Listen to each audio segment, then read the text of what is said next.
Okay, today's tutorial is going to be about self-actions, the add action command that's used in the fn self-actions file. And if we take a look, I've got all the files open. The first thing you always need to do is the compiles SQF needs to be in your mission folder, and we've gone over that before. And right here, fn music self-actions. Right here's the file, self-actions. That's in our missions folder, because otherwise it's by default in the DayZ code, and any changes that you make aren't going to be reflected unless you make changes. Save that into the mission, and it's downloaded to every player. So that's the first thing we have to do. Let's see. The other thing, let's see. Here we go. Here's our self-actions. We'll go over some of the things. This file is executed every frame on every computer, and it is local to each client.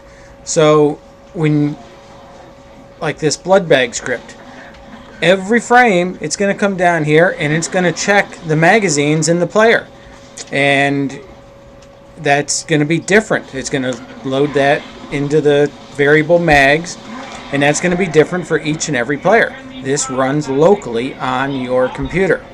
It does not run on the server. Well, I should say that's incorrect.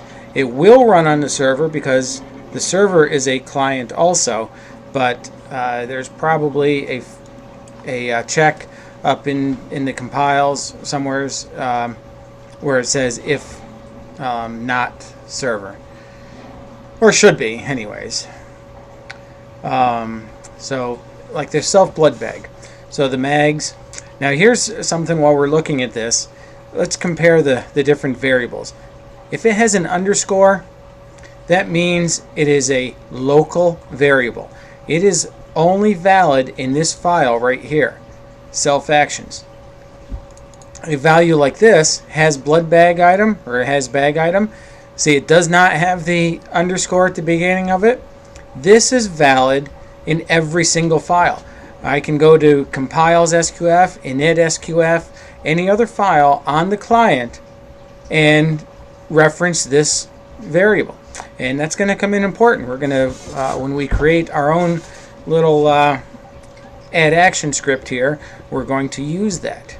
And we're going to use it just like all this stuff right here, if self blood bag, etc. is less than 0. Okay, so let's move on to some of the other things that occur in the self-actions. It checks for stuff before it starts, like right here, can do. If you're not being dragged or dragging a player, I don't know which one that means. If you're not unconscious and you're not on a ladder, then you can do. So that means that you got to be able to do something, whether it's a self blood bag or any other action. Near light, if you're near a light, if you're in a vehicle. And there's one of the most important ones is further down here, and this is an epoch self-actions. On the DayZ standard, all this stuff here is all at the top too, and it doesn't really matter however your file is configured. That obviously works. But this is probably one of the most important self-actions variables you'll have. Cursor target equals cursor target. Cursor target is a value of whatever you are looking at. So if you're looking at a vehicle, it returns the object you're looking at. If you're looking at a gun on the ground, it returns that gun. If you're looking at a zombie, it returns that zombie object. And what it does is it puts it into this local variable. So it takes this global variable and puts the value that it's equal to into the local variables that we're going to use in this file. And type of, it's going to tell you whether it's a car or a person or whatever. So that's one of the most common ones. So let's go ahead and make our own self-actions and see how this works. I've already created one here, and I put it right here. It doesn't really matter where you put most of these things. The only thing that's going to matter is if you were to use This cursor target, if you wanted to have your add action be affected by something that you're looking at, well, you have to have cursor target be created and set to a object before you use it. So you would have to put your add action script after this block of code here, down here somewheres. So, is man is equal to cursor target is kind of man and whatnot. So if we were to do something with a cursor target, it would have to be down here. In the example I'm using, we are not. We're just going to set a simple script to run. So we don't use that. Now here's the variable. It's a global variable. If teleport is equal to 0, then player add action hack enable scripts teleport.sqf and teleport equals 1. So what this actually does, it runs this FN self actions every frame. So every frame, 30, 40, 60 times a second, it comes down through here and it checks if teleport is equal to 0. So the first thing we have to do is you can't have a variable worth value set to nothing. So we have to set teleport to a value that we can compare it to. And since we're just going to do that the first time, the best place to do that would be in your variables SQF or your init SQF.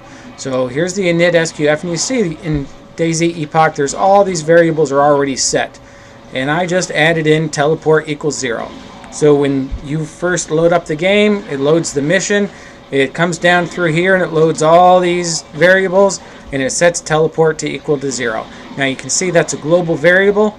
So I've declared it in init.sqf, and then when FN self actions loads, it's still available because it's a global variable right here. If I had put an underscore at the beginning of this, it would only be valid in this file, and when I referred to it over here, with the underscore or without it, it would not be a valid variable. So teleport equals 0 in the init. When the server loads, it sets this value. Comes down through here. Now the very first time it runs, teleport is equal to 0. So then we add this, we run this little code block. And your add action command, before it has to have an object that it's taken effect on. That would be a player or a vehicle or some other object. The most common one is you want to be able to perform these actions. So player is the most common. It's going to add it to you. And as you can see, like these grabbing flares, and that's where they are too, right? Look at them all. Suicide. So anyways, add action. The first option is what's going to be displayed on the screen, your little menu option. We're calling ours hack enable. And the second option is the script that it's going to run. You can put code in here directly, but it's generally a lot easier to, or more clear, to put a script. So mine is scripts teleport.sqf. So it's the teleport SQF script file, and it's in the scripts folder. Now there can be options after this. They are all optional. And if we refer to the add action website on communitybisstudio.com, the wiki, it tells us right here, add action parameters unit. That's what we're, the first thing, the player. The title is the string, and the script is the script or code that's run. Everything else, you can see it says optional, optional, optional, optional. Now one of the things that I did not put, since I did not put anything here, these are going to be the default. One of the ones that you're going to see here is show window. It's leaves a title text in the middle. So not only am I going to have a option in the left, I'm also going to have one in the middle of the screen. And people generally don't want that. So in order to do the show window is equal to false, so that you don't see the title text, you also have to add these other options in between. So we would have to do the script, and then after the script we would have a comma and arguments. Since we don't have any arguments, we would have empty quotation marks, another comma, priority. Priority is where it is on the level, if it's on the top of the menu or the bottom of the menu. Set it to 0, and then we put another comma, and we put show window equals false. Well, actually, we would not put show window. Oh, it takes just the false. So we take false, and I'll set show window to false. So in order to do this, we do have to include these arguments that are in between. We'll go back to our self actions, and you'll see after we do our add action, the next thing I do is set teleport equals 1. So this means that in another split second, the next time this self actions runs, it's going to come to teleport is equal to 0. Well, that's not true because teleport has been set to 1. So it's going to skip. If we did not do something like this, every single time, every frame, so that's 30, 40, 60 times a second, it would add an action. So I would end up with a entire row of hundreds of add actions, all one right on top of the other. And it would just keep adding and adding and adding them. So you have to have some type of check so that some validation code so that the add action only gets enabled once. Now I did not add the code to remove it. What we would probably do, what I would do, is in the teleport SQF, I would, let's see, if we, once it's set to 1, now it doesn't get run in anymore.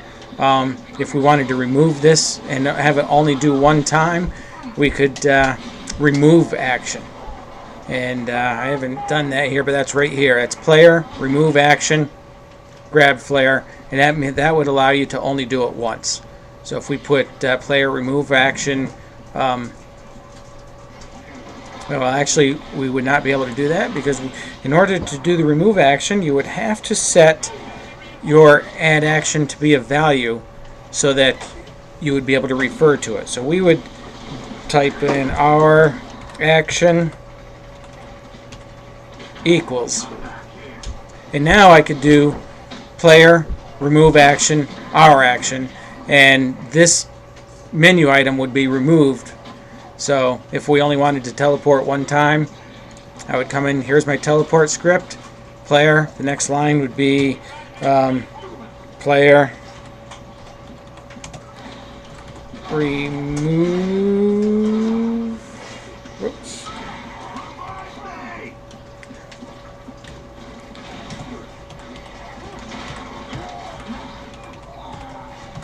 and there we go. So now the way it's going to run is we would have our action would be set to this, and when we actually execute the code, it's going to remove us 4,500, 10,000. That's somewhere up near Northwest Air Base, and then it's going to remove the action so that we only run it once. Now I have already compiled the mission file, and I have it running, and I did not have this code in there, so that's not going to happen in the example that we show. So I think that's about it. I think it's running. We know how it works, and the things you got to make sure is that you're adding it to the right object, which is the player. And I mean, this will do it. This will do the trick right here. And your condition, you have to always have a proper logical condition that works, and it shouldn't be too difficult. The other thing that you're going to have to pay attention to is locality. Since this file is running on the client, you're not going to be able to interact with objects that are not on the client. So that'll be an issue for another video, locality. But if it doesn't work, that could be one of your problems. So let's run down and take a look at our file. And here it is. You can see in the middle it says hack enable. That's because the show window is not set to false. If I scroll my menu or my middle mouse, there it is. And when I click, there I am. I've been teleported to Northwest Air Base.